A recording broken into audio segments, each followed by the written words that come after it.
Orion did not float. It hung suspended in the void, like a jewel crafted by a giant with grease under his fingernails. Below it, the gas giant Alaris churned in slow, majestic violence, a swirling marble of bruised purple and toxic green that occupied half the sky. The station itself was an anomaly in the modern empire. In an age of sleek, nanotech-grown starports and automated shipyards run by silent algorithms, Orion was a relic of sweat heat and the heavy clank of magnetic wrenches. It was a place where artisans gathered, not technicians. Here, ships were not just repaired, they were healed. Howard wiped his hands on a rag that had been gray 3 years ago and was now a stiff, black square of oil and carbon. He stood on the gantry of Bay 12 looking down at the hull of a frigate that had seen better centuries. He was a man composed of hard angles and rough edges, much like the station he now called home. His hair was the color of iron filings, cut short to hide the gray, and his face bore the kind of lines that came from squinting into solar flares and watching friends die. He was a mechanic. That was what his identity card said. That was what the payroll droid processed every 2 weeks. Just a mechanic, not a former sergeant of the 3rd Vanguard, not a survivor of the Siege of Calum. Just Howard. He liked it that way. He liked the anonymity of the grease. The shift whistle blew a physical sound of compressed air screaming through brass, echoing through the cavernous bay. It was 6 o'clock in the evening station time.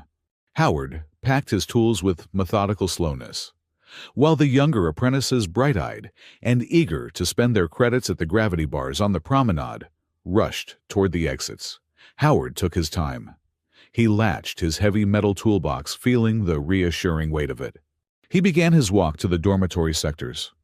It was a long walk, winding through the arteries of the station, past the venting ducts that sighed hot air and the coolant pipes that frosted over in the ambient chill. Halfway down the 3rd corridor, Howard stopped. It was a ritual he had performed every day for 5 years.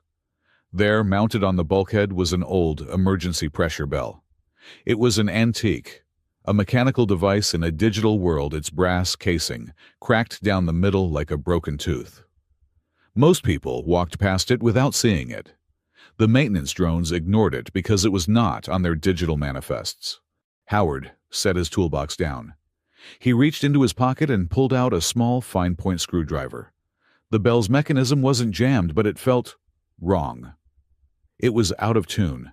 The ambient, etheric static of the station made the striker vibrate at a discordant frequency. He inserted the screwdriver, closing his eyes to listen. He didn't look at the screw. He felt the tension. He gave it a micro-nudge to the right, tuning the brass until the silent humming in his teeth stopped.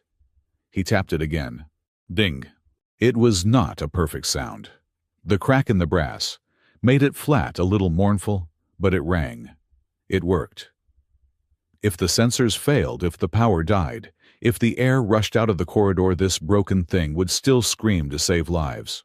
Good enough, Howard muttered to the silence. He pocketed the screwdriver and picked up his box. It was a small act, meaningless in the grand scheme of the Empire, but it was his. He was the guardian of the broken bell. You are using the wrong torque specification, Mechanic Howard. The voice was cool, crystalline, and possessed the irritating quality of always being technically correct, while being practically useless. Howard did not look up immediately. He was deep inside the access panel of a thermal conduit, his arms buried up to the elbows in cabling. The manual says 40 Newton meters, Foreman. I know. Then why, the voice continued, stepping closer, is your wrench set to 55? Howard pulled himself out of the crawl space and stood up. He wiped sweat from his forehead with his forearm, leaving a streak of grime, and looked at his boss. Serenia Kale was beautiful in the way a glacier was beautiful, stunning, sharp, and capable of killing you if you were not careful. She was a Lumeri, a species that had evolved in a world of eternal twilight. Her skin was a pale, translucent blue that seemed to hold an inner light glowing faintly against the harsh industrial lighting of the engineering deck. Her eyes were not organic orbs, but faceted structures like living glass, shifting and refracting light with her mood. Currently, they were a flat, annoyed violet. She stood tall, wearing the pristine white and silver uniform of a royal foreman, her datapad held against her chest like a shield. "Because," Howard said, gesturing with the wrench, "this ship is older than my grandfather. The coupling threads are worn. If I torque it to 40, it will vibrate loose as soon as the main drive hits 10% output. 55 bites into the metal, just enough to hold it without stripping the bolt." Serenia frowned a delicate crinkling of her nose. "That is not in the protocol. The Emperor's safety relies on precision, not guesswork." "It relies on the ship not exploding, Foreman," Howard said, his voice level. "On paper, the specs are perfect. On paper, everything behaves. But metal gets tired. It stretches, it gets stubborn. You have to feel it." "Pipes do not have feelings, Howard," Serenia said, tapping her datapad. "And they are not stubborn. Only rookie mechanics are stubborn." Howard chuckled a dry sound. "With all due respect, ma'am, if you want it done by the book, I will do it. But when the thermal alarm goes off in the middle of the hyper jump and the Emperor spills his tea, don't say I didn't warn you." Serenia held his gaze. Her glass eyes spun slightly, processing. She was rigid, a creature of high academies and theoretical physics, but she was not stupid. She looked at the worn conduit, then back at Howard. She saw the grease on his face, the scars on his hands, the way he stood with his weight evenly distributed, ready for anything. 50, she negotiated, her voice stiff. "Set it to 50 and log it as a material deviation due to component age."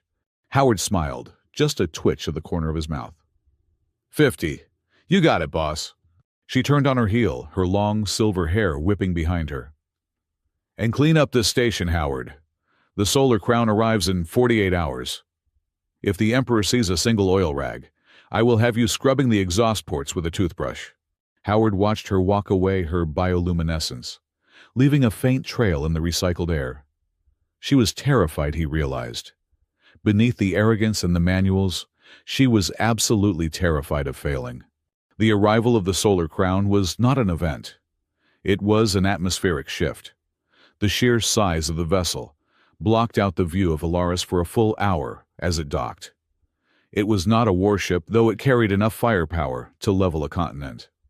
It was a work of art, a crescent moon of white gold and ivory powered by an ether core that hummed with a sound like a choir of ghosts.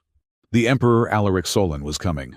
The rumor mill in the mess hall was running at 200% efficiency.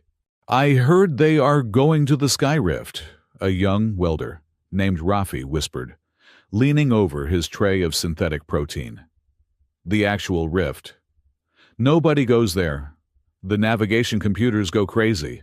"It is a pilgrimage," an older pipefitter replied. "The Emperor is getting old. Maybe he wants to see the edge of the universe before he dies." Howard ate his stew in silence. The Sky Rift. He knew it. During the war, his battalion had been stationed on a moon near the rift's perimeter. He remembered the sky there, how it looked like shattered glass, glowing with colors that had no names.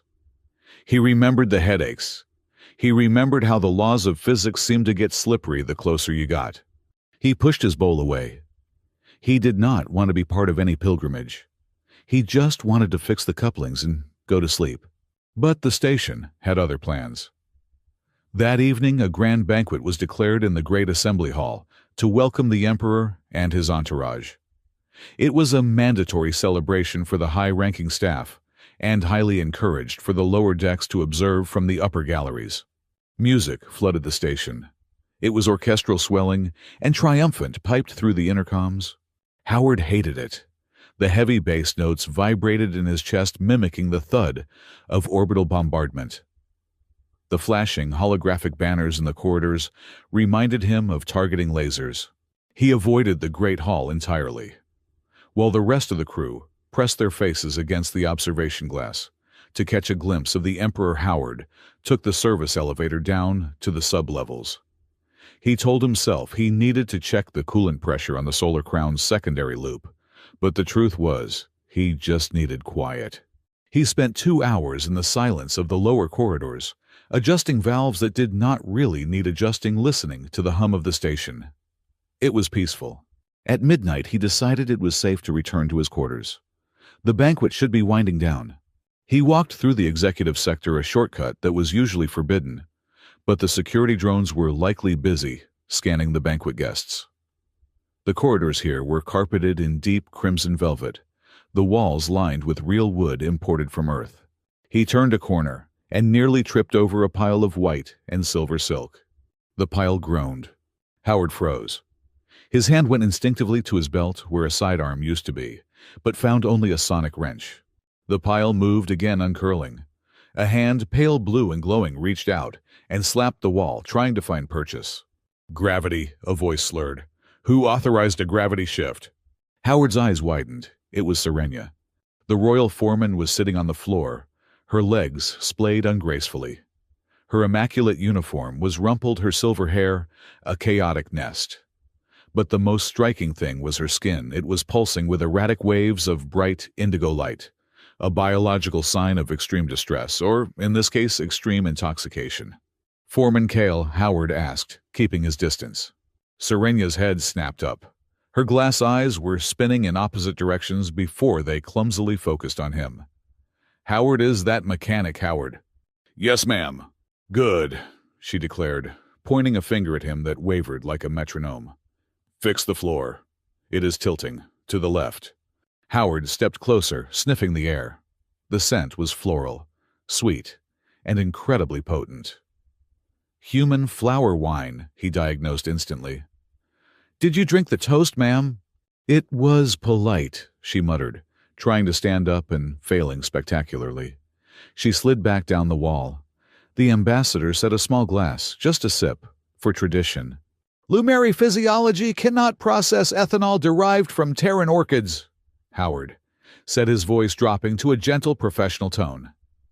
"It acts like a neurotoxin." "You are not drunk, Serenia. You are chemically compromised." "I am the foreman," she insisted, closing her eyes. "I am in charge of the variable geometry thrusters. I cannot be compromised." She looked small. That was what struck him. Standing, she was a statue of authority. Sitting on the floor, glowing wildly, she looked like a lost child. Howard looked up and down the corridor. Empty. If a royal guard saw her like this, she would be disgraced. She might lose her position. For a Lumeri whose social standing was tied to their competence, it would be a fate worse than death. He sighed a long, weary exhalation. "Okay, come on, let's get you vertical." He stepped in and offered his hand. She stared at it as if it were an alien object. "I am not supposed to touch lower deck personnel," she whispered. "Well, the floor is a lower deck than mine," Howard said. "Grab on." She took his hand.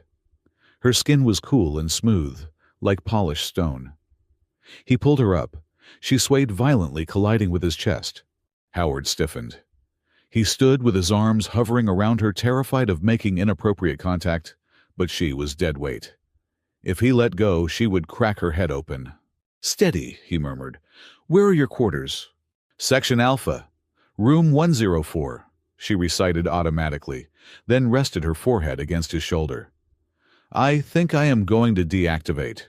"Don't deactivate yet. Walk first."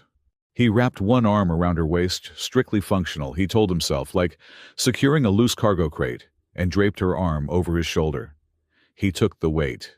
She was surprisingly light, her bones likely hollow or honeycombed like a bird's. They began the slow, agonizing trek to Section Alpha. "I hate them," Serenia mumbled into his greasy jacket. Howard kept his eyes forward, scanning for patrols. "Hate, who the pipes?" "The courtiers," she slurred. "They look at me. They think, oh, pretty Lumeri. She glows. They do not know I calculated the slipstream vector for the entire fleet when I was 12. 12. "That is impressive," Howard said, steering her around a cleaning drone. "It is lonely," she corrected him, her voice cracking. "It is so loud in my head, Howard. The numbers, they never stop.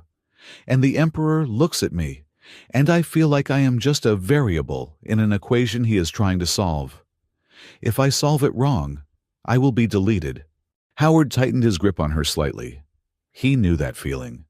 The feeling of being a component, not a person. An expendable round in a magazine.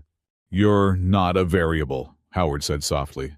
"You're the best mechanic on the station, even if you don't know how to torque a bolt properly." She let out a sound that was half laugh, half sob. "I hate you, Howard." "I know, almost there."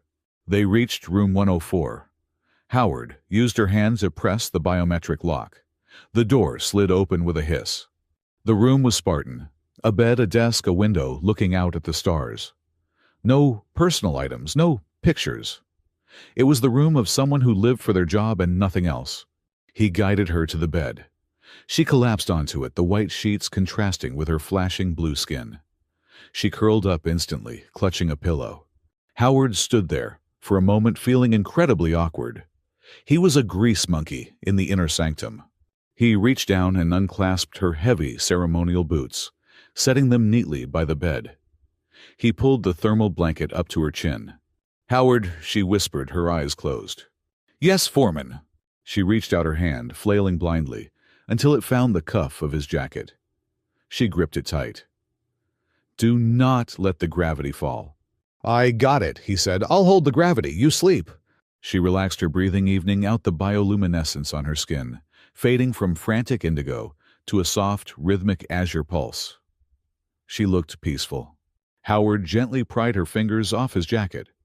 He stepped back, gave a small, respectful nod to the sleeping woman, who terrified half the engineering deck, and turned to leave. He did not look back. He did not linger. He exited the room, and the door locked behind him. High above, in the observer's sanctum of the solar crown, a screen flickered. Emperor Alaric Solon sat in a chair that looked too simple for a ruler of 1,000 systems. He was not wearing his crown, nor his heavy ceremonial robes. He wore a simple gray tunic. He was watching the feed from the corridor outside room 104. He watched the mechanic step out. He watched the man pause, check the door was secure, and then check the time on his wrist. He watched the man straighten his jacket, his face showing no lewdness, no opportunism, no arrogance. Just a tired man who had done a job. Alaric zoomed in on the man's face. He saw the eyes. He recognized those eyes. They were the eyes of a man who had seen the abyss and decided to build a fence around it so no one else would fall in. "Sir," a shadow moved in the corner. It was Kalen, the captain of the Royal Guard. "Do you wish for me to detain the intruder?" He touched a royal officer. Alaric shook his head slowly. He tapped the screen, freezing the image of Howard walking away. "No," the Emperor said, his voice rasping like dry leaves. "Detain him. No. We have been looking for a hero, Kalen. We have been looking for knights in shining armor and mystics with grand destinies." The Emperor leaned forward, staring at the mechanic. "But the Sky Rift does not care about destiny. It cares about integrity. It cares about the man who fixes the warning bell when no one is watching." Sir Kalen seemed confused. "Tomorrow morning," Alaric said, standing up. "Bring this man to me. Do not arrest him. Invite him. I want to see if he is as solid as he looks." Howard was dreaming of fire. He was back in the trench, on Calum. The sky was burning. The artillery was screaming. He was trying to hold a pressure shield together with his bare hands, the energy searing his skin, but the generator was failing, and the screams of his squad were getting louder and louder. Beep, beep, beep. Howard sat up, gasping, his heart hammering against his ribs like a trapped bird. He was in his bunk, gray walls, the smell of recycled air and old sweat. It was just the comms unit. He rubbed his face, his hands shaking slightly. He took a deep breath. In. Out. You are on Orion. You are safe. You are just a mechanic. He slapped the comms button. "Howard here, I'm off shift." The voice that answered was not the dispatch droid. It was not Serenia. It was a deep, resonant baritone that echoed with authority. "Mechanic Howard," the voice said. "This is the Royal Chamberlain." Howard froze. The blood drained from his face. Has anyone seen him?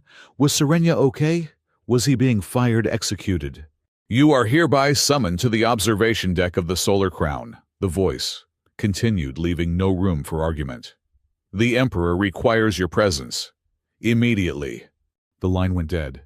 Howard stared at the wall. The silence of the room seemed to press in on him. He looked at his hands, rough scars stained with oil. Well, he whispered to the empty room.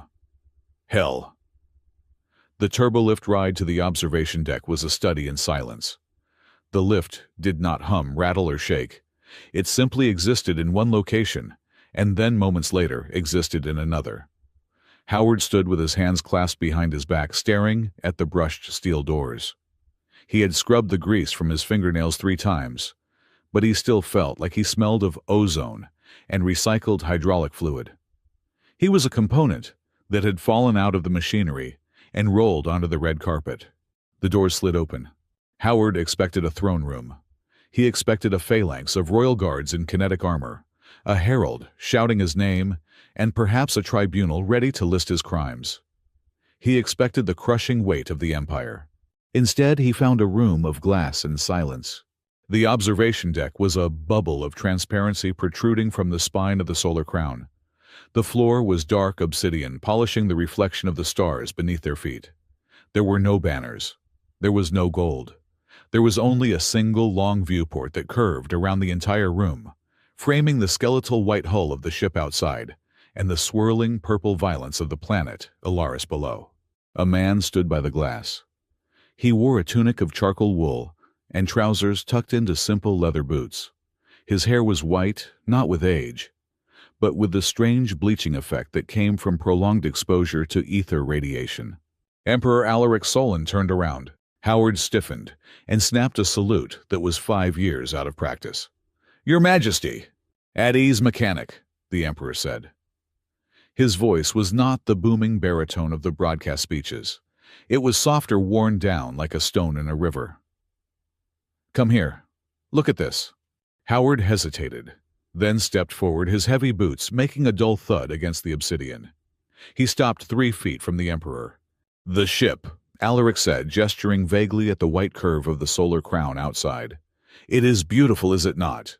It is a complex piece of engineering, sir, Howard replied carefully. Alaric chuckled. A diplomat's answer. It is a beast, Howard. A beast made of circuitry and faith. Do you know why I called you here? I assume it is about the incident with Foreman Kale last night, Howard said, bracing himself. I take full responsibility. I touched a superior officer without protocol. I entered a restricted sector.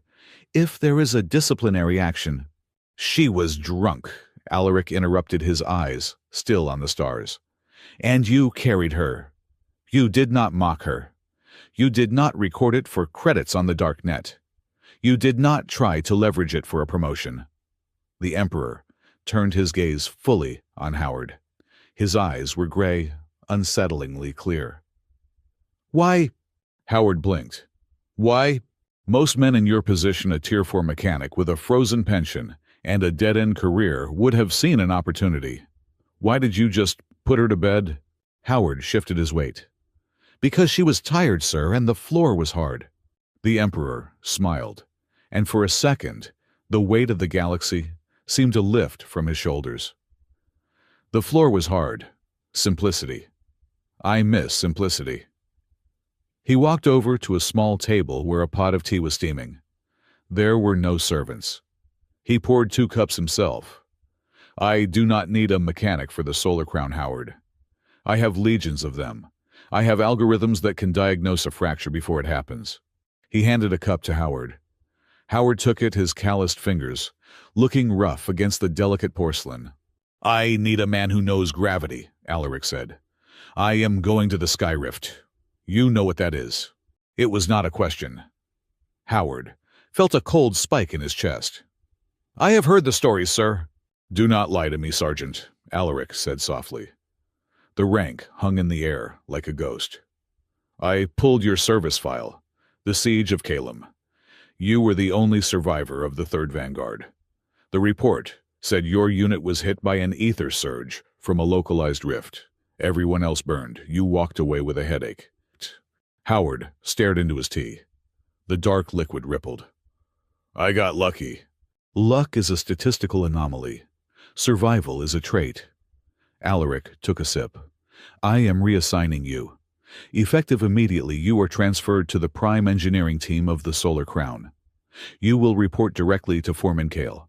Sir, Howard, said, panic rising in his throat.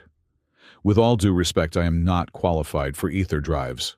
I fix pumps, I fix valves. I am a grease monkey. You have PhDs and theoreticians on that ship. I have people who know how the universe should work, Alaric corrected. I need someone who knows what to do when the universe decides to break the rules. You are going, Howard. That is an order. Howard looked at the Emperor. He saw the iron behind the gray eyes. He realized with a sinking feeling that his days of hiding in the shadows of Orion Dock were over. Yes, Your Majesty, Howard whispered. Good, Alaric said, turning back to the window. And Howard, if you see the gravity shifting again, catch her. She is more fragile than she looks. The transfer order hit the system before Howard even made it back to the workshop. By the time he walked into Bay 12 to collect his tools, the other mechanics were looking at him with a mixture of awe and suspicion.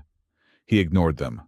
He packed his wrench, his scanner, and the picture of a dog he had never owned. It came with the frame, and he liked the look of it into his box. He reported to the Solar Crown's main engineering deck an hour later. The scale of it was dizzying. Unlike the dirty, cramped industrial bays of the station, the ship's core was a cathedral of technology. The walls were lined with banks of glowing crystals. The air hummed with the taste of ozone and mint, and the ether core itself sat in the center, a suspended sphere of shifting liquid light, held in place by magnetic rings that rotated in silence. Serenia Kale was standing by the main console, barking orders at 3 technicians, who looked like they were about to cry. I set a variance of 0.02%, she snapped. Do you want to scatter the Emperor's atoms across the sector, calibrate it again? She turned and saw Howard. For a moment, the entire engineering deck seemed to freeze. Serenia's bioluminescence flared a bright, startled pink before she clamped down on it, forcing her skin back to a professional icy blue. She straightened her spine. She adjusted her collar. She looked everywhere except at Howard's eyes. Mechanic Howard, she said. Her voice was an octave higher than usual. You have been assigned to my details. Yes, Foreman, Howard said, keeping his face perfectly neutral. Reporting for duty. Right. Well, she cleared her throat. She tapped her datapad rapidly, though the screen was off. We are conducting preliminary stress tests on the harmonic stabilizers. It is good to have experienced hands.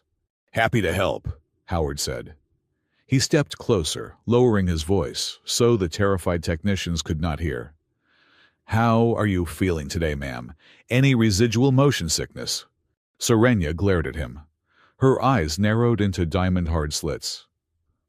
My vestibular system is functioning within optimal parameters, mechanic. I have no memory of any motion sickness. Glad to hear it, Howard said, struggling to suppress a grin. I checked the gravity plating in Section Alpha this morning. Just to be safe. It seems steady today. Get to work, Howard, she hissed, her cheeks flushing a deep violet. Yes, boss. Howard moved to his station, a secondary monitoring post, near the coolant injections. He felt a strange warmth in his chest that had nothing to do with the reactor. For the first time in years, he was not just existing. He was playing a game, and he was surprisingly enjoying it. The enjoyment lasted exactly 6 hours. The testing phase was brutal. The Solar Crown was not just a ship. It was a prototype. It used an experimental Lumeri drive system that drew power directly from the background ether field of the universe. It was efficient, powerful, and notoriously temperamental. Initiating Phase 4, Serenia announced over the comms. Injecting ether catalyst, bringing the core to 30%. The hum in the room deepened. The sphere of light in the center of the room turned from a soft white to a swirling angry gold. Howard watched his monitors. The coolant pressure was steady. The magnetic containment was holding. But then he felt it.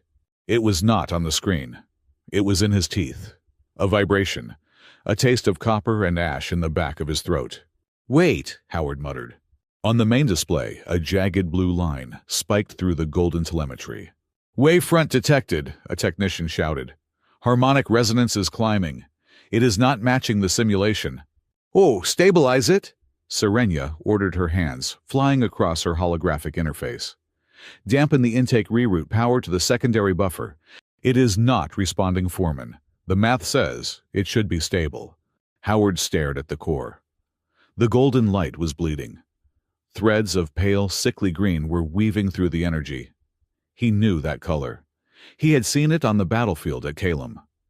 It was the color of reality bending until it snapped. "It's an echo," his mind whispered. "The drive is pulling from the rift, and the rift is pulling back." "Cut the feed," Serenia yelled. "Emergency scram." "I can't," the technician screamed. "The lockout is jammed. The system thinks it is functioning normally." The room began to shake. Not a mechanical shake, but a deep, nausea-inducing shudder. The lights flickered. Howard did not look at his manual. He did not look for permission. He moved. He slid under his console, ripping the access panel off the wall with a grunt of exertion. Inside was a maze of optical fibers and fluid lines. He ignored the fibers. He was looking for the manual pressure release, the old-fashioned mechanical failsafe that engineers always installed and architects always forgot about. He found it. A red wheel tucked behind a bundle of data cables. But it was not enough to just turn it. The system would try to compensate electronically. He grabbed a heavy rubber-insulated cable from his belt, a bypass line he had rigged up an hour ago, because he did not trust the wireless power transfer protocols. "Howard, what are you doing?" Serenia's voice cut through the alarm klaxons. "Giving it a place to go," Howard roared. He jammed one end of his cable into the grounding port of the coolant system, and the other end directly into the exposed terminal of the magnetic stabilizer. It was a crude, ugly, violent connection. It was like sticking a fork into a fusion reactor. He grabbed the red wheel and spun it with all his strength. Clang! The mechanical valve slammed open. "Brace!" Howard shouted. A roar filled the room, the sound of 1,000 atmospheres of pressure venting at once. But it was not air. It was raw, kinetic force. The bypass cable glowed white-hot, then disintegrated into ash, but it had done its job. For 1 second, it had given the excess energy a path to the ground. The ether core shuddered. The sickly green light vanished, sucked away into the grounding array. The golden sphere collapsed back into a dull, spinning white ball. Silence crashed back into the room. Smoke drifted up from Howard's console. He coughed, waving his hand in front of his face, and crawled out from under the desk. Every eye in the room was on him. Serenia stood on the central dais. Her hair was floating slightly in the static charge. She looked at the main screen. All the indicators were green. "Report," she whispered. "Energy spike dissipated," the technician said, his voice trembling. "Someone manually vented the hydrostatic pressure and grounded the magnetic overflow. It tricked the sensor into resetting." Serenia walked slowly down the stairs. She stopped in front of Howard. She looked at the pile of ash that used to be his bypass cable. She looked at the grease on his face. "That was not in the manual, mechanic," she said. Howard wiped his nose. "The manual assumes the ether wants to stay in the bottle, Foreman. Sometimes it wants to get out. You just have to open a window." She stared at him for a long time. The arrogance was gone from her face, replaced by a profound, calculating curiosity. And something else. Respect. "Clear the room," Serenia ordered, not looking away from him. "Shift change. Everyone out, except Howard." The engineering deck was quiet at night. The only light came from the soft pulse of the standby core and the indicator lights on the walls. Howard sat on a crate, nursing a pouch of water. Serenia sat on the floor, something she would never have done during the day, leaning her back against the central console. "You knew," she said. It was not a question. "I guessed," Howard corrected. "No. You knew." She turned her head to look at him. The pattern, the oscillation frequency. It was a rift echo. I have only read about them in theoretical papers from the Dark Age.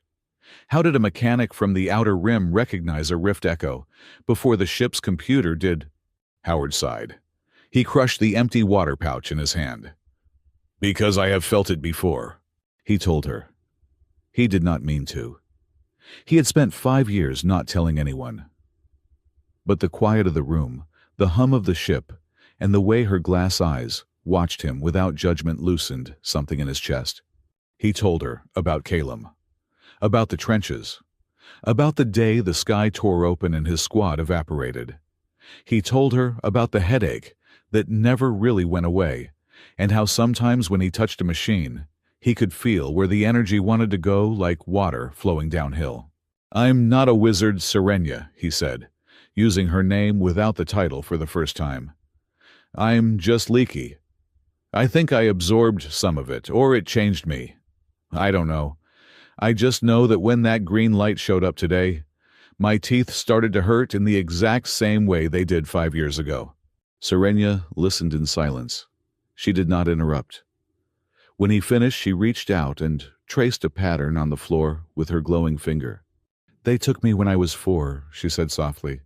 Howard looked up. Who? The Guild. The Lumeritech Guild. She stared at her own hand. I solved a differential equation on a slate in the nursery. My parents were proud. They sent me to the academy on the Prime World. I did not see them again until I was 20. She pulled her knees up to her chest. They told me that emotions were noise, that affection was inefficiency. They built me to be a processor, Howard. I am the youngest royal foreman in history. I designed the containment field for this ship. I have medals. I have citations. She looked at him, and her bioluminescence dimmed to a soft, sad gray. But I have never had a friend. Not one. Because everyone looks at me and sees either a boss to be feared or a trophy to be won. Last night, when I drank that wine, it was the first time in my life I just wanted to stop thinking. Howard stood up. He walked over to his toolbox and rummaged around. He pulled out a thick gray woolen scarf. It was a standard issue, military surplus, ugly as sin, but warm. He walked over and draped it around her shoulders. It gets cold in here at night, he said gruffly. The thermal regulation cycles down to save power. Serenia touched the rough wool. She pulled it tighter around herself. It smells like oil. It smells like work, Howard said, sitting down next to her close, but not touching. And you're not a processor, Serenia. Processors don't get drunk on flower wine and complain about gravity. Processors don't stand up for their crew when the Emperor is watching. You're just lonely. There's a difference. She looked at him. The distance between them felt very small in the dim light. You are insubordinate, mechanic, she whispered, but there was a smile in her voice. And you are high-maintenance foreman. My calculations suggest, she said, leaning her head slightly toward him, that we make a functional team. Despite your terrible fashion sense. My fashion sense is practical, unlike those boots of yours. How do you walk in those without breaking an ankle? Grace Howard, it is called Grace. The moment hung there fragile and warm. It was the beginning of something. Not a grand romance of star-crossed lovers, but the quiet, sturdy connection of two people who had found a fellow traveler in the dark. The next 2 days were a blur of work. The dynamic between them shifted. In public, they were professional. Serenia barked orders, and Howard acknowledged them. But there was a new rhythm to it. When she demanded a setting change, he would catch her eye, give a microscopic nod, and she would know he was already 2 steps ahead of her. Small things changed. Howard found a new air filtration mask on his workbench. It was a high-end medical-grade unit, sleek and lightweight, designed to filter out microparticulates and ease lung strain. There was no note, but the requisition form attached to the box was signed with a neat angular S, Cal. In return, Howard started leaving a thermos of hot, non-alcoholic herbal tea safe for Lumeri physiology on her console before the night shift began. They were building a language of their own. But the universe, as Alaric had said, did not care about their timeline. It was the middle of the third shift. Howard was showing Serenia how to bypass a sticky hydraulic relay using a coin and a piece of wire. "It is barbaric," she had said, fascinated, when the main doors of the engineering deck slammed open. A royal messenger dressed in the scarlet and gold of the inner court strode in. He was flanked by 2 guards. "Foreman Kale," the messenger announced, his voice echoing over the hum of the core. "By decree of the Emperor." Serenia straightened, wiping grease from her hands onto a rag. "I am listening." "The pilgrimage has become a containment protocol," the messenger said. "Deep-range sensors indicate the sky rift is expanding exponentially. If we do not stabilize it within 4 hours, the expansion will consume Alaris." Howard felt a chill run down his spine. Destabilization. That meant the rift was opening. "We are not ready," Serenia said, her voice steady but pale. "The ether drive is currently operating at only 70% efficiency. We need another week of calibration." "You have 1 hour," the messenger stated. "The Emperor boards at 0900. We launch at 10. 1 hour. Serenia stepped forward. "That is suicide. If we jump with an uncalibrated core into a destabilized zone, the harmonic backlash could tear the ship apart." "The Emperor is aware of the risks," the messenger said impassively. "But a 70% efficient ship is better than a dead planet. We launch." The messenger turned and marched out. The silence he left behind was heavy enough to crush bone. Serenia turned to the room. Her face was a mask of terrifying calm, but Howard saw the tremor in her hands. "You heard him," she said, her voice projecting clearly to the stunned engineers. "We have 60 minutes to do a week's worth of work. I want the containment fields doubled. I want the buffer capacitors pre-charged. If a system is not essential for flight, kill it. We need every ounce of power for the shield." The crew scrambled. It was controlled chaos. Howard stood still for a second, watching her. She looked small against the backdrop of the giant humming machine. She looked like she was about to face a firing squad. He walked up to her. "Serenia," he said quietly. She looked at him. The fear was there now, naked in her glass eyes. "We cannot do this, Howard. The math does not work. We are going to fly into a hurricane in a paper airplane." Howard reached out. For the first time, he initiated contact. He put his hand on her shoulder. It was a solid grounding weight. "Then we don't fly by math," he said. "We fly by feel. I'll take the manual overrides on the inhibitor valves. You handle the injection mix. You watch the numbers, I'll watch the ship." "It might kill us," she whispered. "It definitely might," Howard agreed. "But I'd rather take my chances with you than anyone else." She took a deep breath. The blue light in her skin pulsed once strong and bright. She placed her hand over his just for a second, squeezing his fingers. 1 hour, she said, her voice hardening back into command. "Let's get this bird in the air." Howard nodded and ran to his station. As he strapped himself into the crash seat and began the pre-ignition sequence, he looked at the main screen. The image of the sky rift was there, a jagged tear in the fabric of space, glowing with that terrible, beautiful green light. He was going back to the place that had broken him. But this time he wasn't just a soldier following orders. He was a mechanic, and he had a bell to fix. The departure of the Solar Crown from Orion Dock was a spectacle of silence and light. The docking clamps released with a deep resonant thrum that vibrated through the deck plates, a sound felt in the teeth rather than heard by the ears. Slowly, majestically, the crescent-shaped vessel drifted away from the industrial spiderweb of the station, turning its ivory prow toward the deep black. Howard stood at his station in the secondary engineering bay, his hands gripping the railing until his knuckles turned white. He was not looking at the view screen. He was listening. To the untrained ear, the ship was a symphony of perfect Lumeri engineering. The ether core hummed a steady B-flat. The coolant pumps provided a rhythmic percussion. The air recyclers whispered like a distant wind. But to Howard, it sounded like a choir holding its breath before a scream. "You are gripping that railing as if you expect it to try and escape mechanic," a voice said beside him. Howard turned to see Raffi, the young welder from the station, who had been drafted into the auxiliary repair crew. The boy looked terrified, his uniform 2 sizes too big, his eyes darting around the high-tech bay like a trapped animal. "The railing is the only thing on this ship I trust, kid," Howard said, forcing a small, tight smile. "It is solid steel. It does not think. It does not hum. It just holds." "They say the sky rift eats ships," Raffi whispered, leaning in closer. "They say the geometry goes wrong, that you can see your own death in the windows." "They say a lot of things in the mess hall," Howard replied, though his own stomach was doing a slow, cold roll. "Focus on the pipes. If a pipe bursts, you patch it. If a circuit fries, you bypass it. Don't look out the windows." "Attention all hands!" Captain Kalen's voice boomed over the intercom, clipped and professional. "We are initiating the translation jump to the rift perimeter. Secure all loose items. Gravity flux in 3, 2, 1. The universe stretched. For a heartbeat, Howard felt as though his insides were being pulled out through his navel.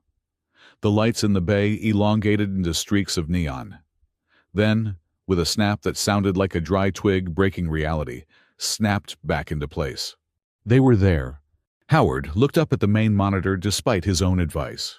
The sky rift was not a hole. It was a scar. It was a jagged tear in the fabric of the cosmos, stretching across 1,000,000 kilometers of space. It did not glow with starlight. It bled. Colors that had no names, shades of bruised violet, angry sickly greens, and a white so bright, it looked like darkness poured from the fissure. The space around it was filled with debris, shattered moons, ancient asteroids, and the twisted wreckage of ships that had ventured too close over the millennia. "Core stability at 98%, Serenya's voice cut through the awe coming from the main command dais in the center of the primary core room above them. "Field harmonics are holding, but the background radiation is aggressive." Howard tapped his headset. "Foreman, I am reading a thermal climb in the portside conduits. The ether isn't just radiation out here. It is heavy. It is clinging to the hull." "Compensate with the thermal flush, Howard," Serenya replied instantly. "And keep your eyes on the pressure variances. The Emperor is entering the sanctum." Howard glanced at the internal monitor. Emperor Alaric Solon walked into the engineering sanctum. He did not look like a ruler inspecting his fleet. He looked like a pilgrim entering a temple. In his hands he carried a box made of simple, unadorned wood. He placed it on a pedestal near the spinning ether core. He opened the box. Inside lay the crown relic. It was a crystalline shard, jagged and rough pulsing, with a faint, rhythmic heartbeat of light. The moment the relic was exposed, the ship lurched. It was not a mechanical failure. It was as if the solar crown had been punched by a giant hand. "Contact," a sensor officer screamed. "Massive ether surge detected. It is coming from the rift." On the external cameras, the view was apocalyptic. A tendril of the rift, a lash of green and purple energy, had reached out across the void. It moved with intent, snaking through the vacuum, ignoring the debris, striking straight for the ship. "Shields up full power!" Captain Kalen roared. The impact threw Howard off his feet. He slammed into the bulkhead, the breath driven from his lungs. The entire ship groaned metal, screaming against metal. "Shields are failing!" Serenya's voice was high and tight. "The energy is not impacting us. It is phasing through. It is ignoring the kinetic barriers." Howard scrambled to his feet. He looked at his console. The numbers were nonsensical. Pressure gauges were spinning wildly. Gravity in the bay fluctuated, making his stomach lurch into his throat. "It resonates!" Howard shouted into the comms, realizing what was happening before the computer did. "Foreman, the surge isn't attacking the ship. It is answering the relic. It is trying to connect." "We cannot disconnect," Serenya shouted back. "The connection has locked the drive systems. If we cut power, the backlash will vaporize the core." The ship shook again, more violently this time. Sparks showered from the ceiling. A steam pipe burst near Raffi, sending the boy scrambling away with a yelp of fear. "We have to jettison the relic," a senior science officer yelled, his face pale, on the command deck. "Your Majesty, we must eject the object. It is a lightning rod." Emperor Alaric stood with one hand on the pedestal, his body swaying with the ship's tremors. His face was calm, terrifyingly so. "No," he said. His voice was not loud, but it cut through the panic like a blade. "If we cast it into the rift uncontrolled, the reaction will not just destroy us. It will tear the subsystem apart. It will shatter the moon colonies we hold." "We cannot hold," the officer screamed, losing his composure. "Structure integrity is at 60%. The hull is fracturing." Howard stared at the readout. The green light, the specific frequency of the vibration. Thump, thump, thump. His heart was beating in sync with the surge. The memory hit him like a physical blow. Calum, the mud, the smell of burning ozone. The sky opened up, the green light tearing his friends apart, unmaking them, turning flesh into dust. And him, standing there, letting it flow through him, being the wire, being the ground. He couldn't move. His hands were frozen on the console. His breath came in short, ragged gasps. It was happening again. The monster was back, and this time there was nowhere to run. "Howard!" The voice was sharp, real. He blinked. Serenia was there.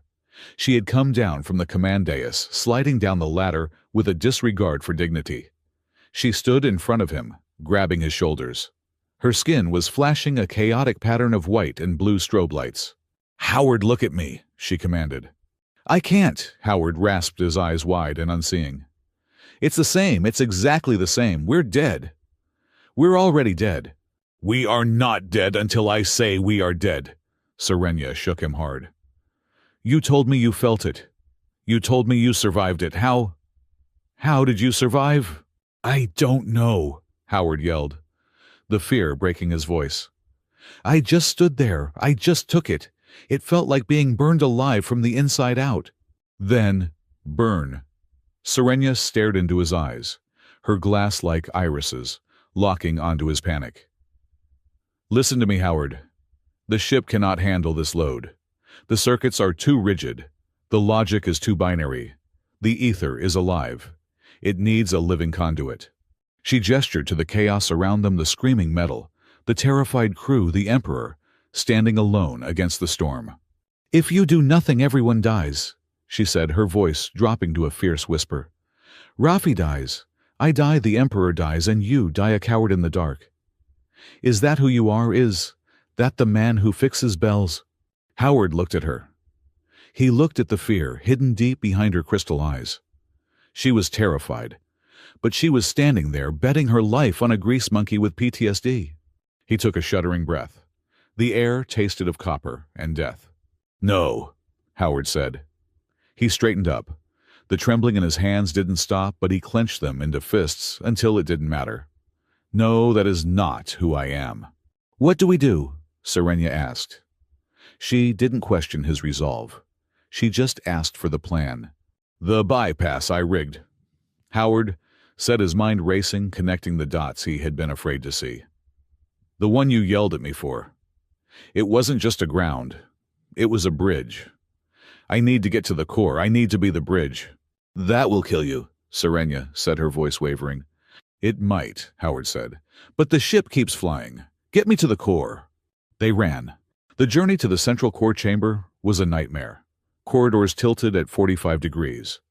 Gravity failed and returned in sickening waves.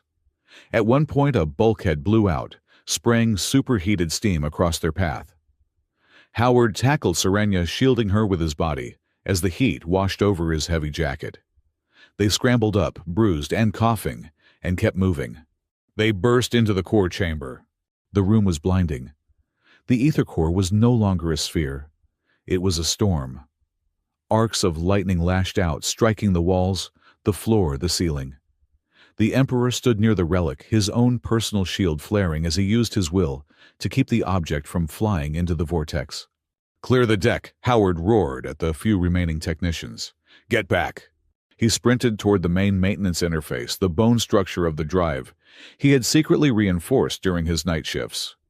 He had added extra leads, manual intakes, thicker cabling, things that made no sense to a Lumeri engineer, but made perfect sense to a man who knew that energy sometimes flowed like water and sometimes like blood. Wha? What are you doing? Emperor Alaric shouted over the roar of the storm. I am opening the door, sir, Howard yelled back. He ripped his jacket off, revealing his undershirt, soaked in sweat. He grabbed two heavy insulated handles that protruded from the modification array. Serenia. The frequency. You have to match the core's spin to my biorhythm. If you are off by a decimal point, I explode. I will not be off, Serenia said. She leaped to the control console. Her fingers flew across the holographic interface, moving faster than human eyes could follow. Sinking now. Howard, be careful. Howard looked at her one last time. See you on the other side, boss. He gripped the handles. He closed his eyes. And he let the monster in. Pain. It was not hot. It was not cold. It was the sensation of being unmade.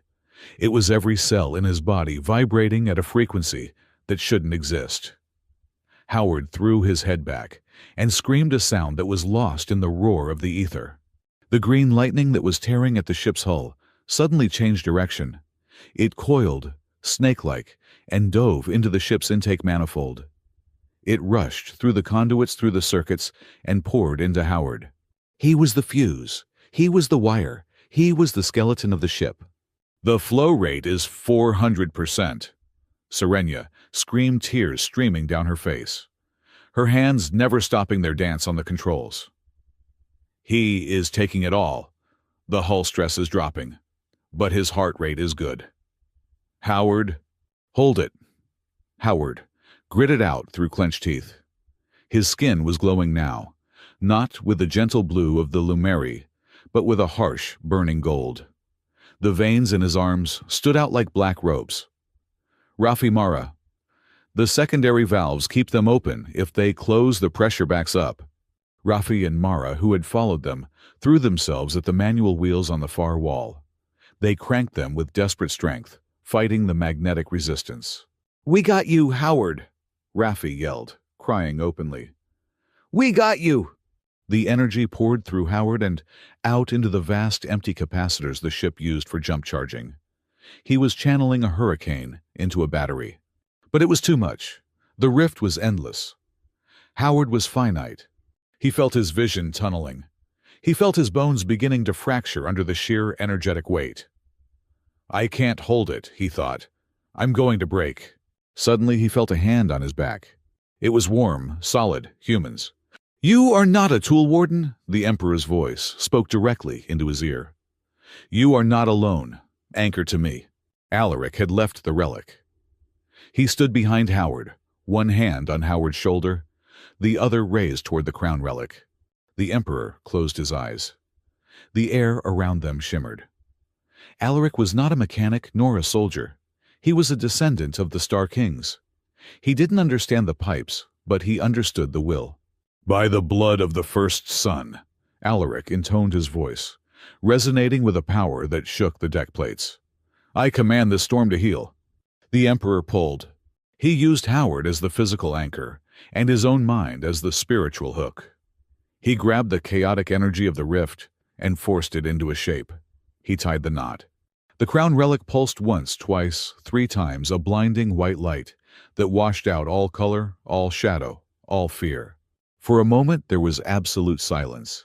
Then the light collapsed. The green tendrils outside the ship snapped and recoiled, retreating back into the rift.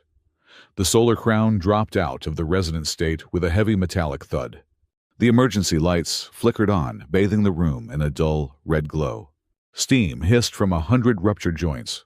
Howard stood there for a second, still gripping the handles, his body smoking. Then his knees simply ceased to exist. He fell forward.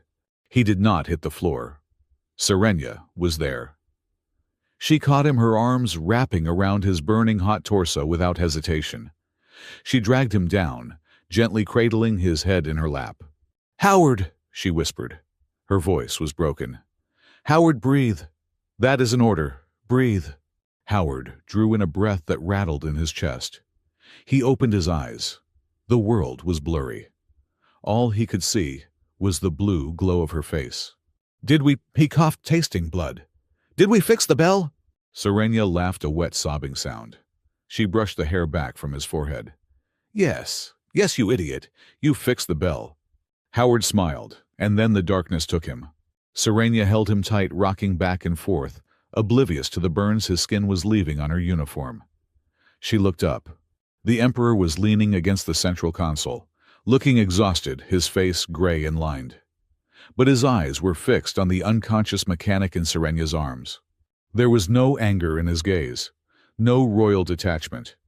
There was only a profound, heavy realization. "Get the medical team," Alaric said to the stunned crew members. "Now!" He walked over and knelt beside Serenia. He reached out and touched Howard's wrist, checking the pulse himself.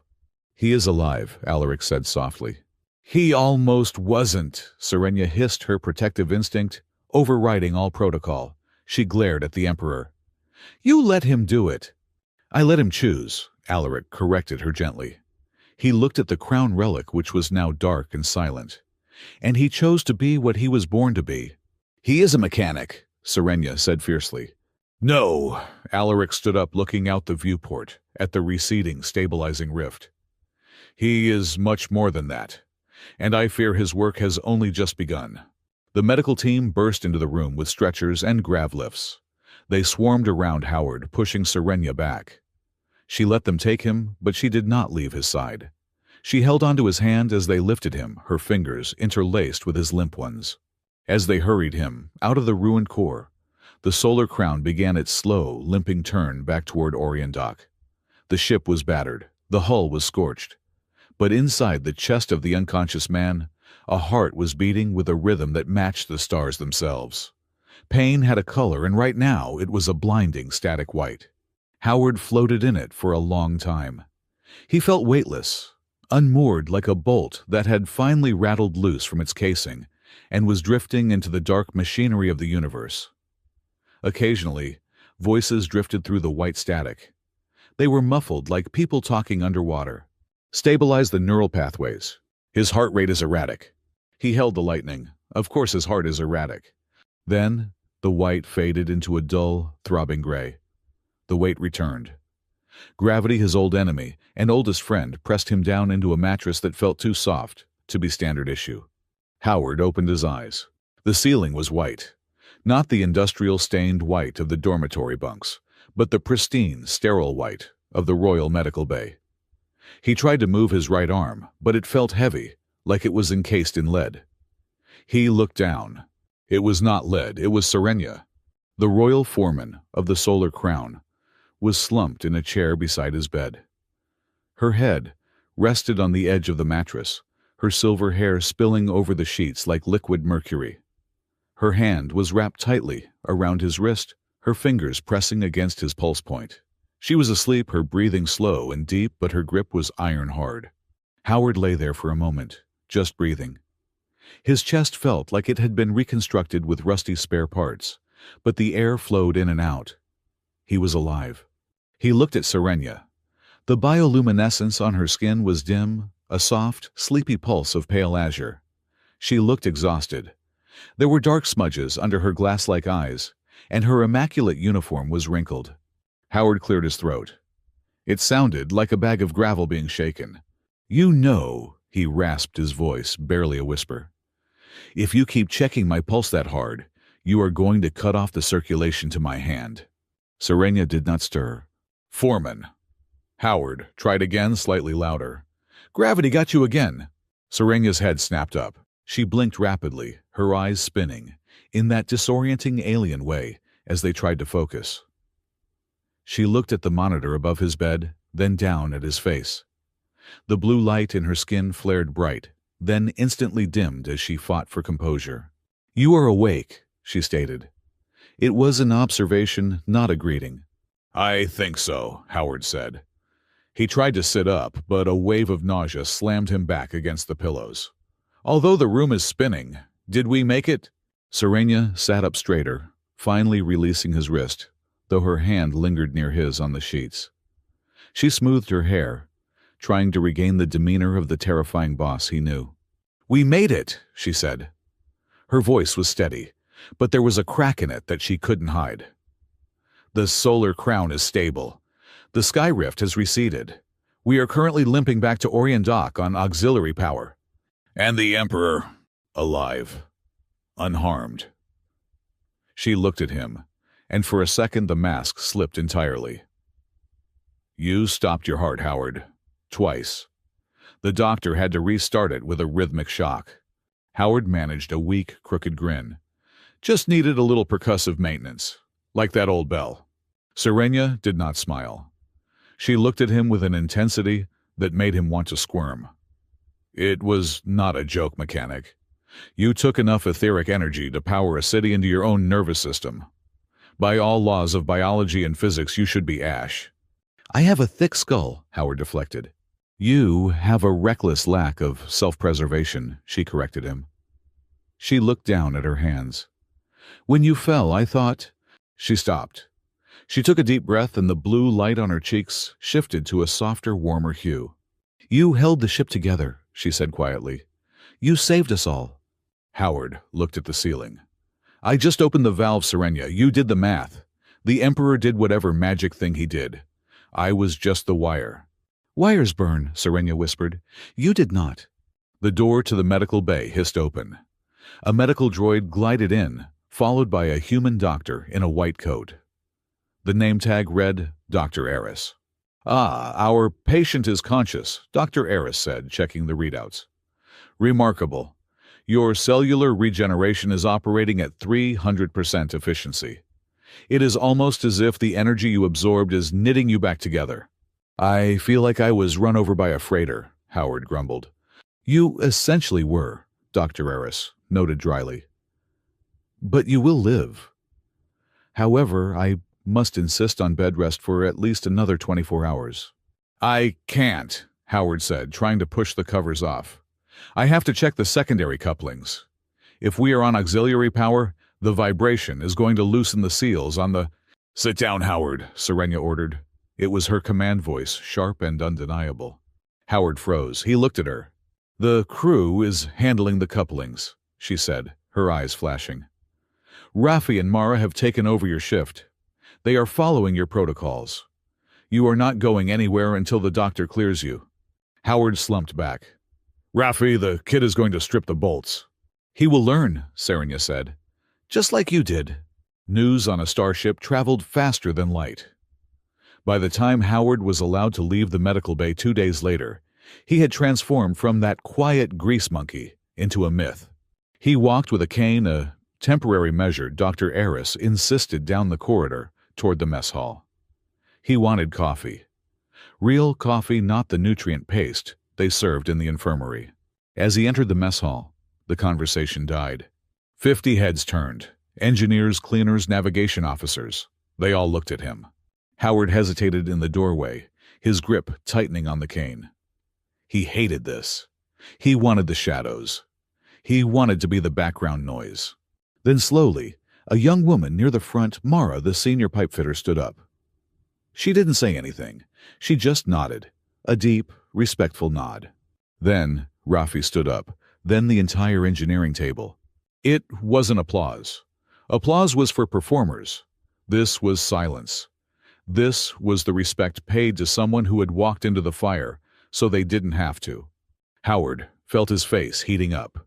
He ducked his head, mumbled something that might have been thank you, and hurried to the fabricator to get his coffee. But as he waited for the machine to dispense the black liquid, he felt other eyes on him. Cold eyes. At the officers' table sat Lieutenant Rourke, the head of internal security. Rourke was a man who believed in order hierarchy and containment. He was looking at Howard, not as a hero, but as a loose bolt that threatened the integrity of the machine. He is unstable, Rourke whispered to the officer next to him, loud enough for Howard to hear. A human conduit. It is unnatural. We do not know what that energy did to his mind. He could be a sleeper agent for the Rift. He saved the Emperor, the other officer argued weakly. Or he waited until he had the Emperor alone in the core to establish a connection, Rourke countered. I do not like variables. And he is a variable. Howard grabbed his coffee.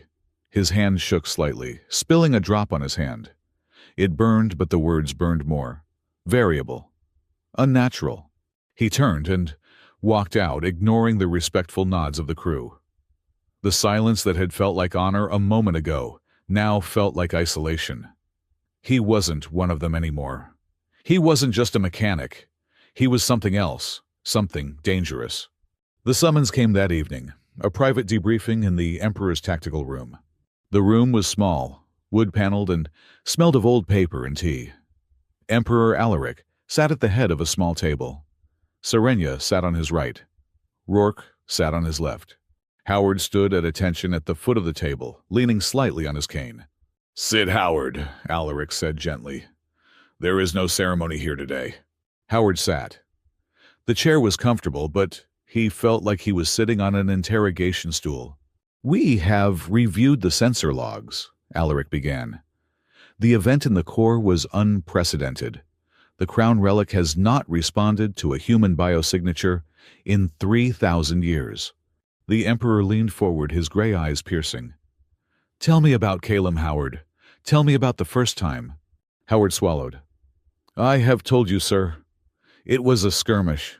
A rift opened, my squad died." "How did they die?" Alaric asked softly. "They burned," Howard whispered. "The light touched them and they just unraveled. Like thread being pulled out of a cloth." "But you did not unravel." "No." "Well, why?" "I don't know," Howard snapped, then immediately recoiled. "Apologies, Majesty. I do not know. I just felt the energy hit me, and instead of tearing me apart, it just flowed. Like I was a copper wire. It hurt. God, it hurts. But it passed through." "It passed through," Rourke interrupted, his voice, smooth and cold. "Or did it stay? Did you bring something back with you, mechanic?" Howard looked at the security officer. "I am not a spy, Lieutenant." "I did not say you were a spy," Rourke said, tapping a file on the table. "But I have looked at your psych evaluations from after the war. Nightmares, isolation, refusal to integrate. Classic symptoms of trauma, yes, but also symptoms of influence." Rourke turned to the Emperor. "Your Majesty, we are bringing this man back to Orion Dock, to the heart of the fleet.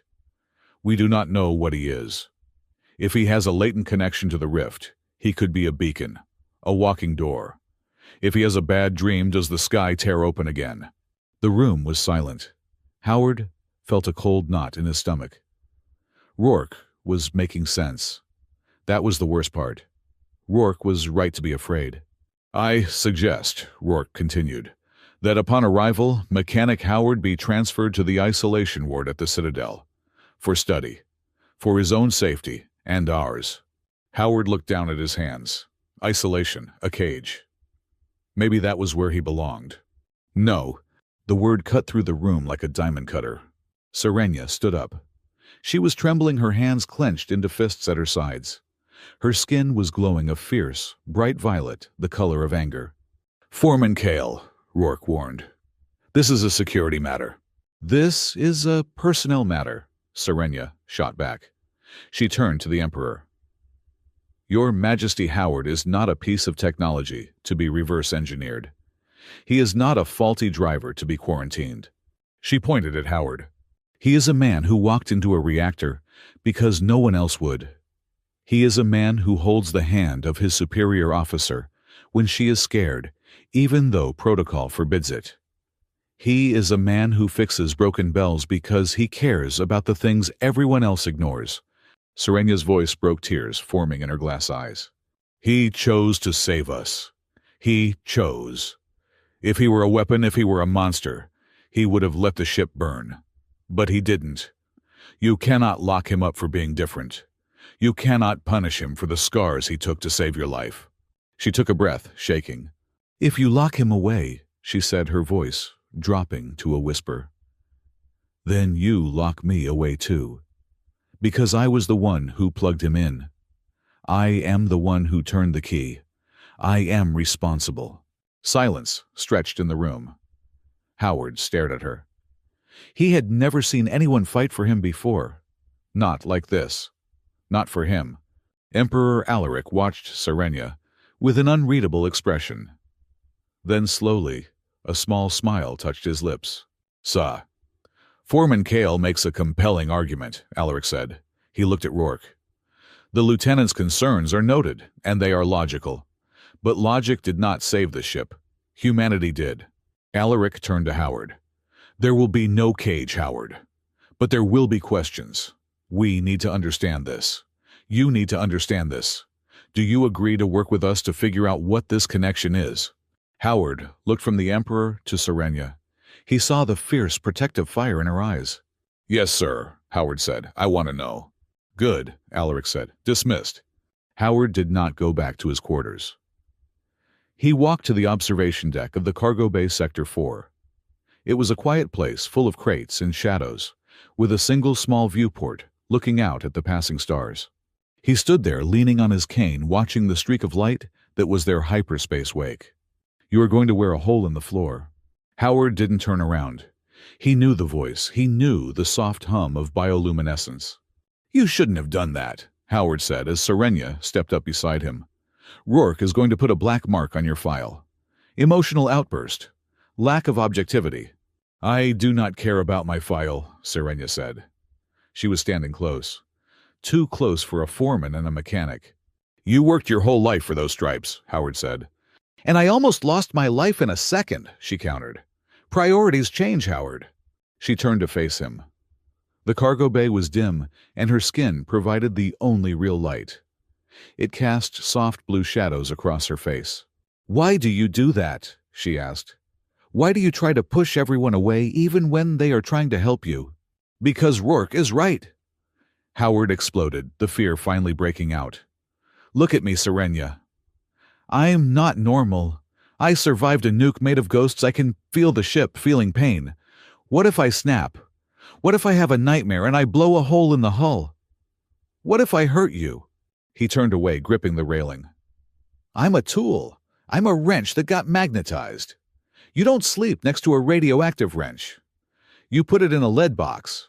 Serenia didn't speak. She reached out and took his hand. Not the wrist to check his pulse. His hand. She interlaced her cool, smooth fingers with his rough, scarred ones. "You are not a tool," she said firmly.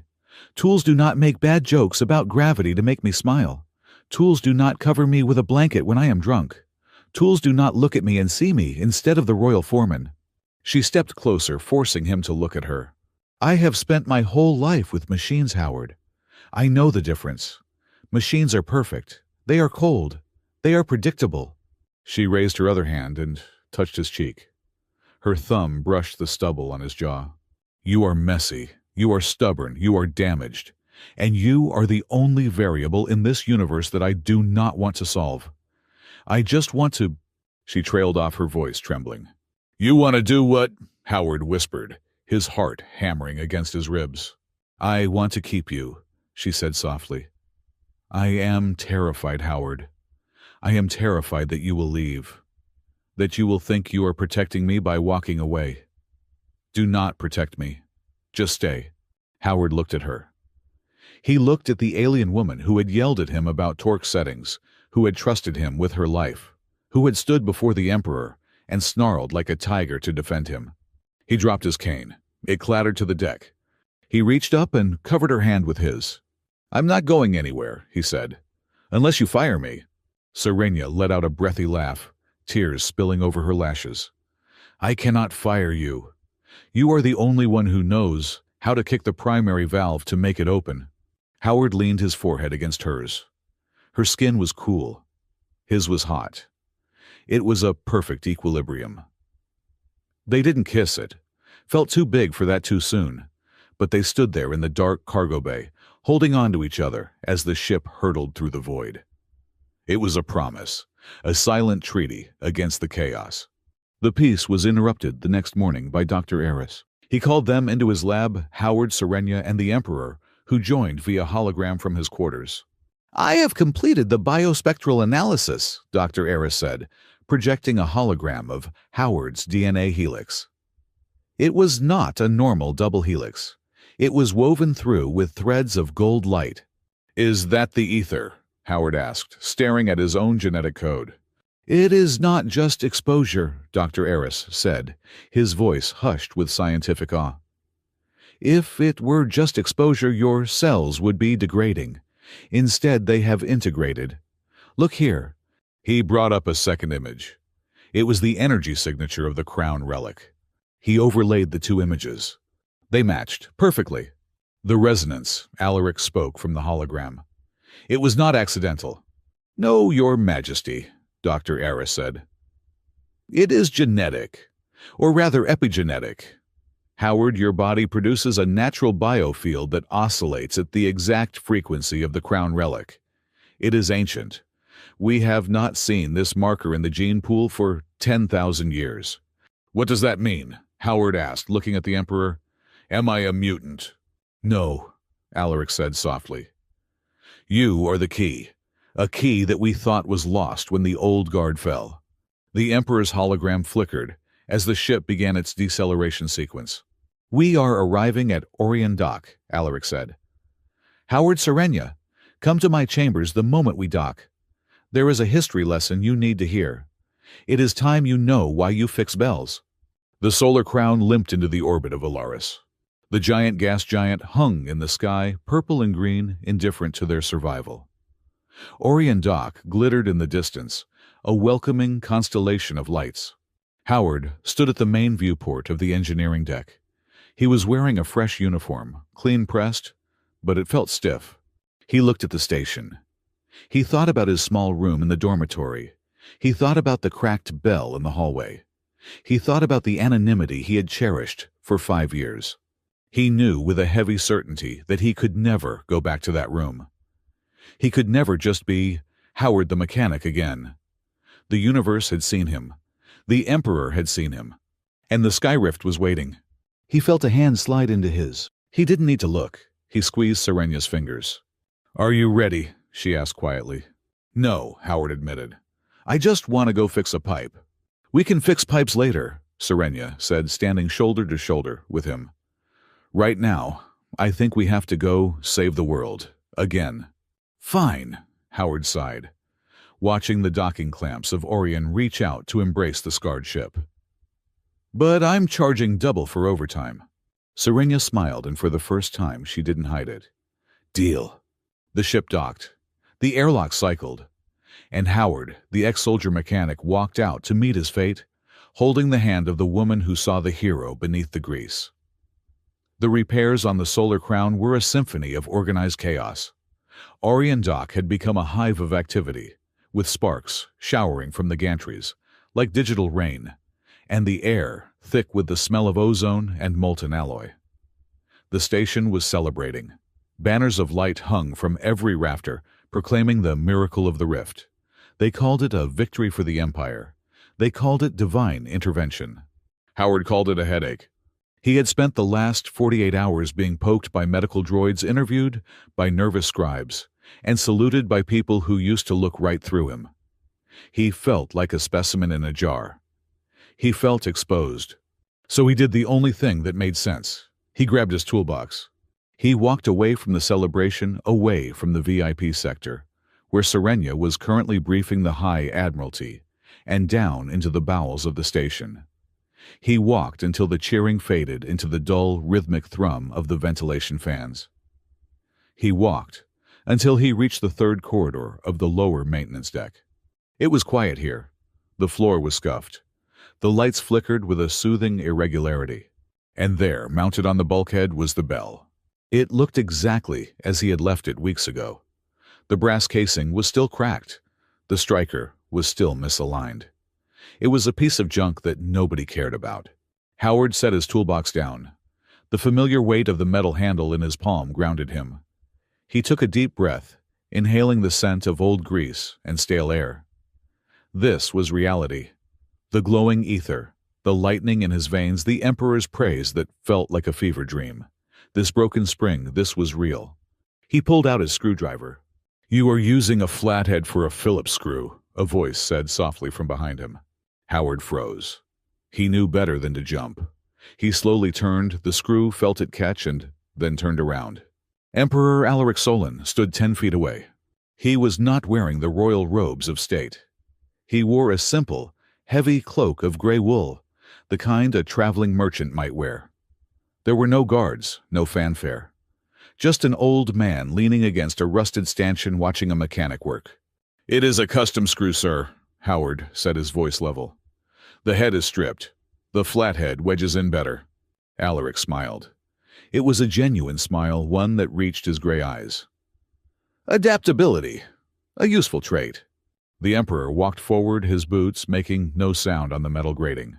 He stopped beside Howard and looked up at the bell. He reached out a hand that had held the crown relic and commanded a storm, and traced the crack in the brass casing. "Do you know what this is?" Alaric asked. "It is a pressure warning bell, Majesty. Standard issue for Class 3 stations. Probably installed 200 years ago." 350 years ago, Alaric corrected. "And it is not a standard issue. Look at the engraving on the back of the striker arm." Howard frowned. He had fixed this bell 1,000 times. He had never looked at the back of the striker. He reached up, unhooked the mechanism, and turned it over. There, almost worn away by centuries of friction, was a symbol. It was not the imperial sun. It was a stylized eye enclosed in a triangle. "The Eye of the Warden," Alaric said softly. "Before the Empire united the systems, before the ether drives were standardized, there were temples built near the sky rift. The monks there did not pray. They listened. They used bells like this one, tuned to the resonant frequency of the rift. When the rift became unstable, the bells would ring without being touched." Howard looked at the object in his hand. It felt suddenly heavy. "They were called the Wardens," Alaric continued. "They were not monks, really. They were guardians. They possessed a rare genetic mutation that allowed their bodies to process etheric radiation without decaying. They were the only ones who could calm the storms." The Emperor looked at Howard. "Your great-grandfather was the last High Warden of the Kalem sector, Howard. When the old orders were purged during the Unification Wars, he hid. He became a soldier. He buried his name, but he could not bury the blood." Howard felt a cold chill wash over him. "Kalem," he whispered. "The siege. That is why I survived." "It was not luck," Alaric said. "When the rift tore open on that battlefield, your squad died, because they were biological matter in the path of a nuclear furnace. You survived because your blood recognized the fire. It did not burn you. It greeted you." Howard leaned back against the wall, the bell clutched in his hand. "You knew," he said. It was not a question. "I suspected," Alaric admitted. "I have spent 50 years looking for the bloodline. The rift has been destabilizing for a decade. My scientists told me we had 5 years before it expanded and swallowed the inner worlds. I needed a warden, but I found only ghosts. Until I found a report about a lone survivor on Kalem who walked away from a blast zone with a migraine." The Emperor turned to face him fully. The air in the corridor seemed to thicken. "I transferred you to Orion Dock, Howard. I put you here closest to the rift to see if the proximity would trigger a reaction. I watched you." Howard's grip on the screwdriver tightened. "You watched me. I arranged for the clearance that allowed a mechanic to access the upper decks, but the rest was chance. I saw the ambassador offer Serenia that wine. I knew it would compromise her. I could have intervened, but I didn't. I watched. I needed to see who would catch her when she fell." Howard pushed himself off the wall. The anger flared hot and bright in his chest. "You set her up. You got her drunk. She could have lost her career. She was terrified." "I needed to see what you would do." Alaric's voice hardened, losing its grandfatherly warmth. "Power is easy to find, Howard. I have telepaths, I have kineticists. I have generals who can glass a planet without blinking. But a warden holds the keys to the apocalypse. If I give that power to a man who is arrogant or greedy or cruel, I do not save the universe. I doom it." The Emperor stepped closer, his eyes boring into Howard's. "I needed to know if you would take advantage of a vulnerable woman. I needed to know if you would steal from the high table. I needed to know if you would perform a duty that offered no reward and no glory." When you carried her to her room and tucked her in, you passed the first test. When you fixed this bell every day for 5 years, knowing no one would thank you, you passed the second. Howard stared at the Emperor. He wanted to shout. He wanted to hit something. He felt like a rat in a maze dancing for a piece of cheese. "I am not a test subject," Howard spat. "And she is not a prop for your moral exams." "No," Alaric agreed. "She is not. And that is why I am offering you the choice now.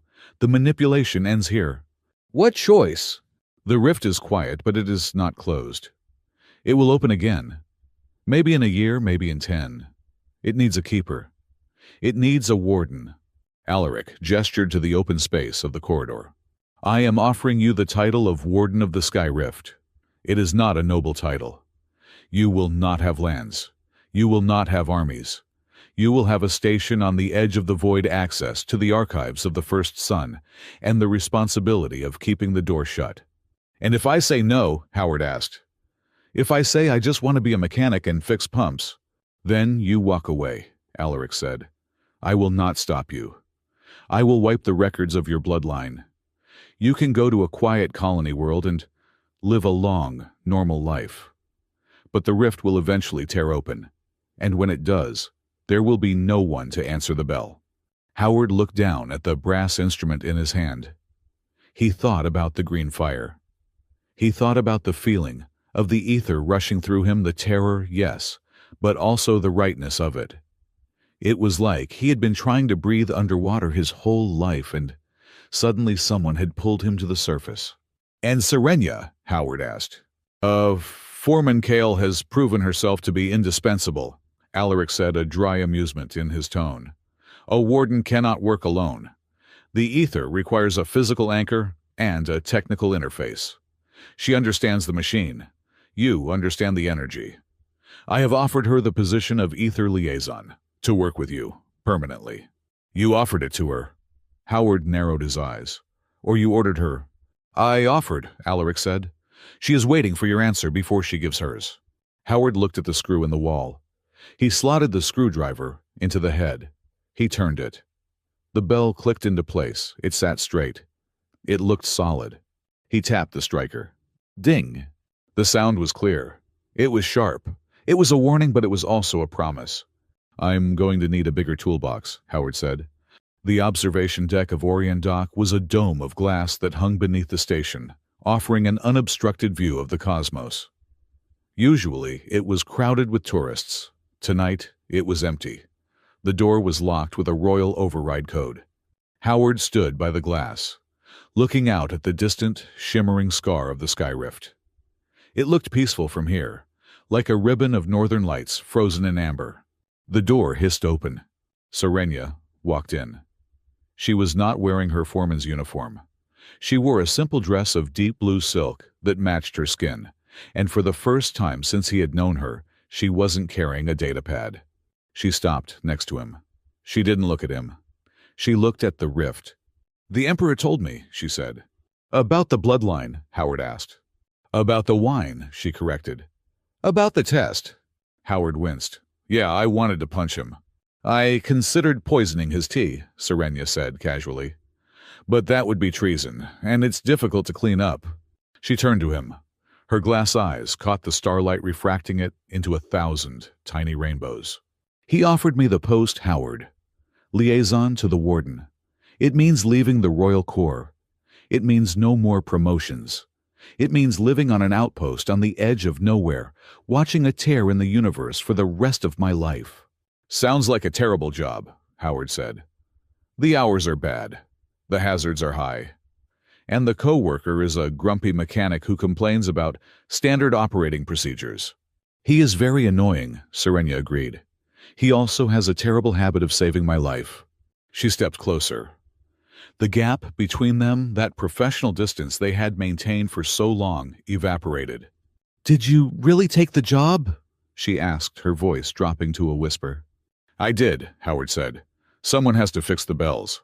"Then I accept the position as well," Serenia said. "Because someone has to make sure the warden does not accidentally blow up the quadrant." Howard laughed. It was a loose, easy sound that felt strange in his throat. He reached out and took her hands. They were warm. You know, Howard said, a mischievous glint in his eyes. The Emperor said carrying you back to your room was the ultimate moral test, the hardest challenge of my life. Serenia raised an eyebrow. Her skin glowed a soft, amused pink. Is that so? Oh, absolutely. It took every ounce of willpower I had to not take advantage of me.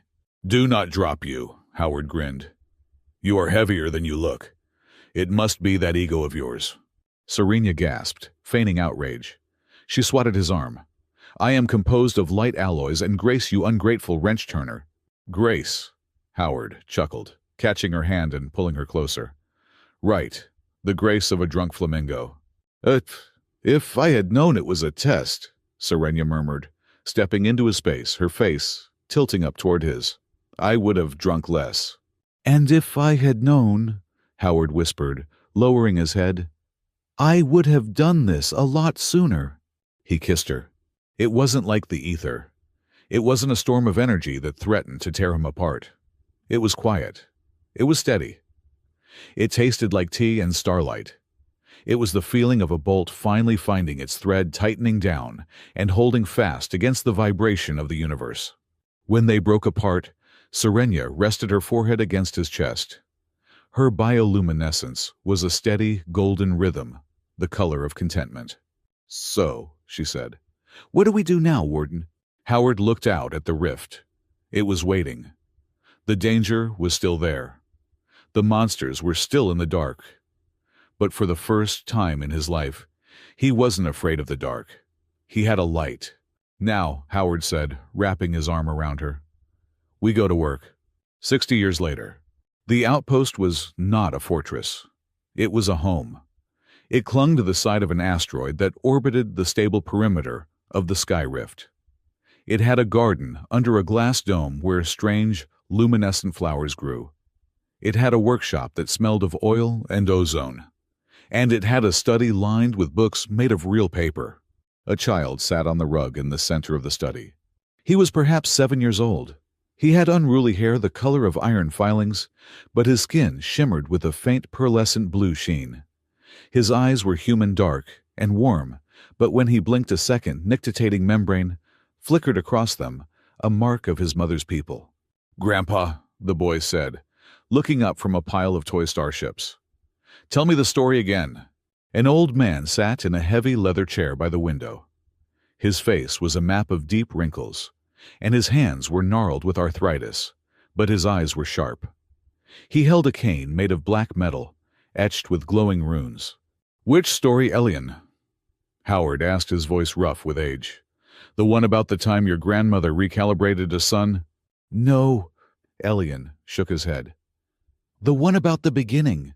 About the drunk lady and the mechanic. She was not drunk, a voice called from the doorway. Serenia walked in. She moved slower now, and her silver hair had turned completely white, but she still carried herself with the regal posture of a royal foreman. Her glow was dim, soft as a candle. She carried a tray of tea.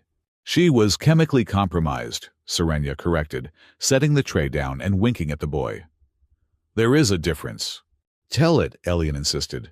Howard chuckled. He looked at his wife. Well, it started with a bell, he began. A broken, useless bell that nobody loved. Except the mechanic, Serenia added, sitting on the arm of his chair and resting her hand on his shoulder.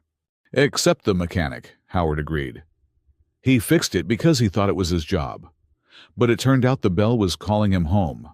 Howard looked up at the wall above the fireplace. There, mounted on a plaque of polished obsidian, was the old brass warning bell from Orion Dock. It was polished to a mirror shine. The crack was still there, a golden scar running down its side, but the mechanism was perfect. Suddenly, a low hum vibrated through the floor. The sensors on the roof had picked up a shift in the rift. A minor fluctuation. Nothing dangerous, just the universe breathing. On the wall, the bell shivered. The striker moved. Ding! The sound was pure. It rang through the room clear and bright, chasing away the shadows in the corners. Howard smiled. He reached up and covered Serenia's hand with his own. The boy alien laughed and mimicked the sound. "The sky is awake, Grandpa." "Yes, it is," Howard said, looking out the window at the swirling, beautiful chaos of the rift that he had guarded for half a century. "And so are we." He was just a soldier who became a mechanic. She was just a boss who became a partner. Together, they were the shield. And as long as the bell rang, the door would hold. The universe was vast, dangerous, and full of terrors. But here on the edge of the void, the light was on, and the coffee was hot.